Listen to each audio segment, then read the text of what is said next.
Exercise 8.2 question number 1. Evaluate the following. So first part है sin 60 into cos 30 plus sin 30 into cos 60. तो ये बनता है sin 60 की वैल्यू होती है √3/2 इंटू cos 30 की वैल्यू भी होती है √3/2 प्लस sin 30 इसकी वैल्यू होती है 1/2 इंटू cos 60 इसकी वैल्यू भी होती है 1/2. तो √3/2 इंटू √3/2 तो ये वैल्यू हो गई 3/4 प्लस 1/2 इंटू 1/2 हो जाएगा 1/4. So 3/4 plus 1/4 is equal to 1. First part का आंसर मिल गया 1. Next second part. So 2 tan square 45 degree plus cos square 30 degree minus sine square 60 degree. तो 2 tan स्क्वायर 45 यानी 2 इंटू tan 45 1 होता है तो 1 का स्क्वायर आ जाएगा प्लस cos 30 की वैल्यू होती है √3/2 और इसका स्क्वायर गिवन है माइनस sin 60 की वैल्यू भी होती है √3/2 और इसका भी हमें स्क्वायर गिवन है. तो क्लियरली √3/2 का स्क्वायर माइनस √3/2 का स्क्वायर तो ये वैल्यू तो मिलके हो गई 0. तो आंसर बच जाएगा केवल 2 into 1 square that is 2 into 1 तो ये हो गया 2. Next third part. सो ये है cos 45 upon sec 30 plus cosec 30. तो cos 45 इसकी वैल्यू होती है 1/√2 अपॉन नेक्स्ट डिनोमिनेटर में है sec 30. तो sec 30 cos 30 का रेसिप्रोकल है. cos 30 की वैल्यू होती है √3/2 तो ये हो जाएगा 2/√3 प्लस नेक्स्ट है cosec 30. तो cosec 30 के लिए हम sin 30 को सोच सकते हैं. sin 30 इज़ 1/2 तो ये वैल्यू हो जाएगी 2. अब हमें एलसीएम लेने होंगे तो न्यूमरेटर तो सिंपली 1/√2 ही रहने वाला है. डिनोमिनेटर में एलसीएम आ जाएगा √3 तो ये वैल्यू बन जाएगी 2 + 2√3. तो इसको हम लिख सकते हैं तो 1/√2 इंटू अब ये जो √3 है डिनोमिनेटर का डिनोमिनेटर ये ऊपर मल्टीप्लाई हो जाएगा तो ये वैल्यू हो जाएगी √3 अपॉन 2 + 2√3. इस तरीके से इसे रिप्रेजेंट कर सकते हैं. सो डिनोमिनेटर से √2 हटाने के लिए इस एक्सप्रेशन को √2/√2 से मल्टीप्लाई कर दिया. तो डिनोमिनेटर में तो √2 इंटू √2 हो जाएगा 2 और ऊपर √3 इंटू √2 ये वैल्यू बन गई हमारे पास √6 अपॉन डिनोमिनेटर में एक तो 2 आ जाएगा और दूसरा बनेगा 2 + 2√3. सो इसको और फर्दर सिंप्लीफाई हम लोग कर सकते हैं. इसको हमने रैशनलाइज किया और 2 - 2√3 से मल्टीप्लाई डिवाइड कर दिया. तो ऊपर तो सिंपली √6 इंटू 2 तो ये वैल्यू हो गई 2√6 माइनस √6 माइनस ऑफ 2 इंटू √3 इससे इसे मल्टीप्लाई करना है तो ये वैल्यू बन जाएगी हमारे पास. सो √6 को मैं ऐसे लिखूँगा √3 इंटू √2 और इसे मल्टीप्लाई करना है हमें 2√3 से. तो √3 इंटू √3 ये वैल्यू हो जाएगी 3. इसको 2 से मल्टीप्लाई किया तो 3 × 2 = 6 तो ये बन गया 6√2. तो minus of 6√2 upon denominator check करना है. तो डिनोमिनेटर की वैल्यू आती है तो इसमें एक 2 रहने वाला है. Next 2 + 2√3 into 2 - 2√3. So a + b into a - b तो ये बन जाएगा a² - b². तो 2² - 2√3 का होल स्क्वायर. नेक्स्ट न्यूमरेटर में अगर हम 2 कॉमन ले लेते हैं तो ये बन जाएगा 2 कॉमन लेने पे √6 माइनस ऑफ तो 6 में से 2 कॉमन लिया तो ये सिर्फ 3√2 रह जाएगा अपॉन डिनोमिनेटर में भी एक 2 है. नेक्स्ट 2² हो जाएगा 4 माइनस ऑफ 2√3 का स्क्वायर करना है तो 2√3 इंटू 2√3. सो 2 इंटू 2 तो हो जाएगा 4 और √3 इंटू √3 ये वैल्यू हो जाएगी 3. सो 4 इंटू 3 ये बन गया हमारे पास 12. 2 से 2 कैंसिल आउट हो गया, ये वैल्यू आ गई √6 माइनस 3√2 अपॉन डिनोमिनेटर में आ जाएगा -8।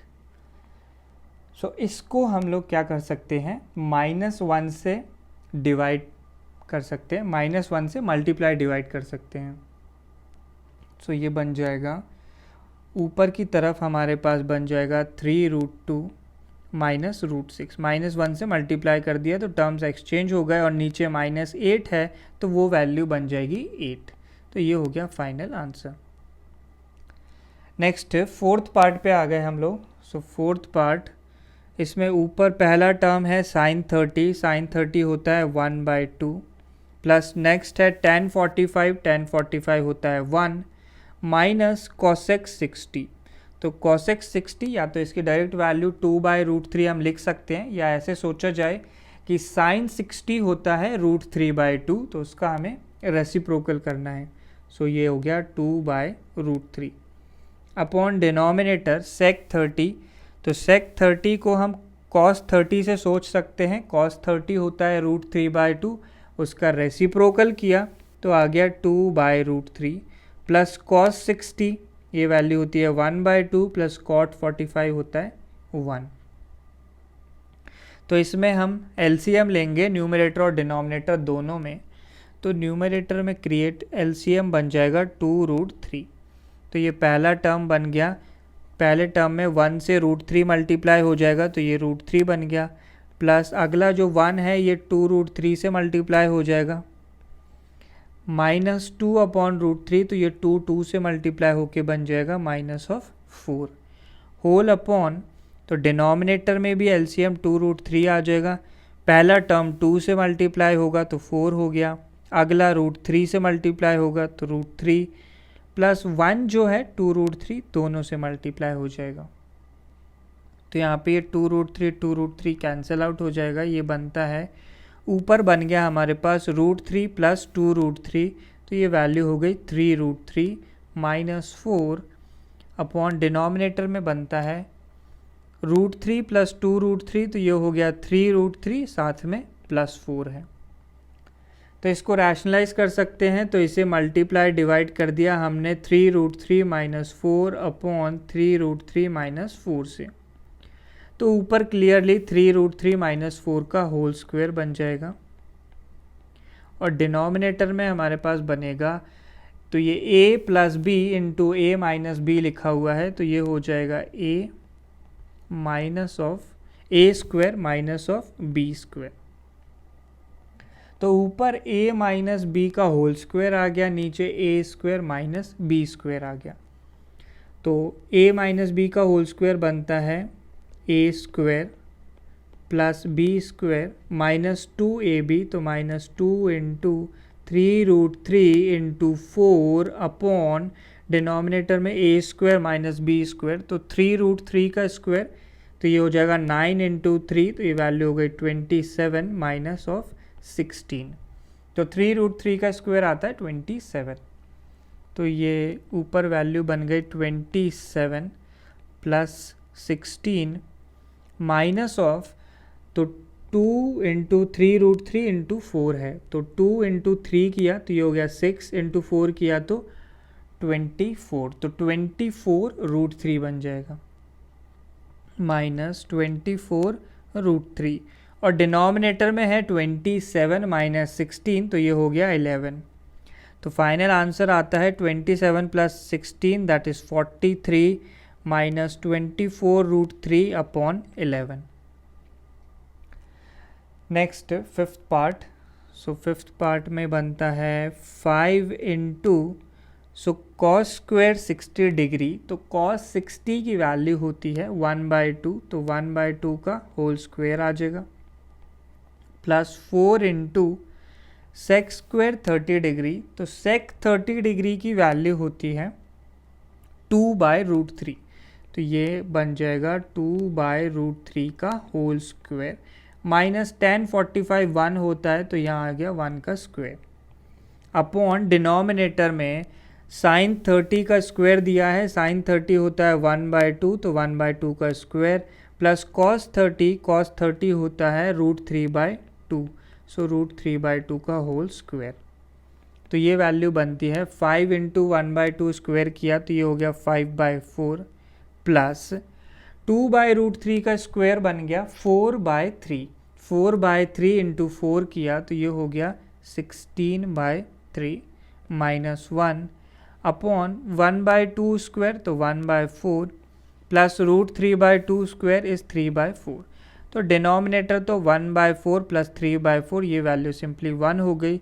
तो बस हमें न्यूमरेटर सिंप्लीफाई करना है जो कि 5/4 प्लस 16/3 माइनस 1 है। तो एलसीएम ले लिया, एलसीएम आ जाएगा 12, तो ये बनता है 5 into 3 plus 16 into 4 minus of 12। 5 into 3 हो गया 15, 15 प्लस 16 इंटू 4 हो गया 64। सो 15 प्लस 64 माइनस 12 अपॉन 12। तो 15 माइनस 12 हो गया 3, 64 प्लस 3 इज 67 अपॉन 12। तो ये आ गया फाइनल आंसर।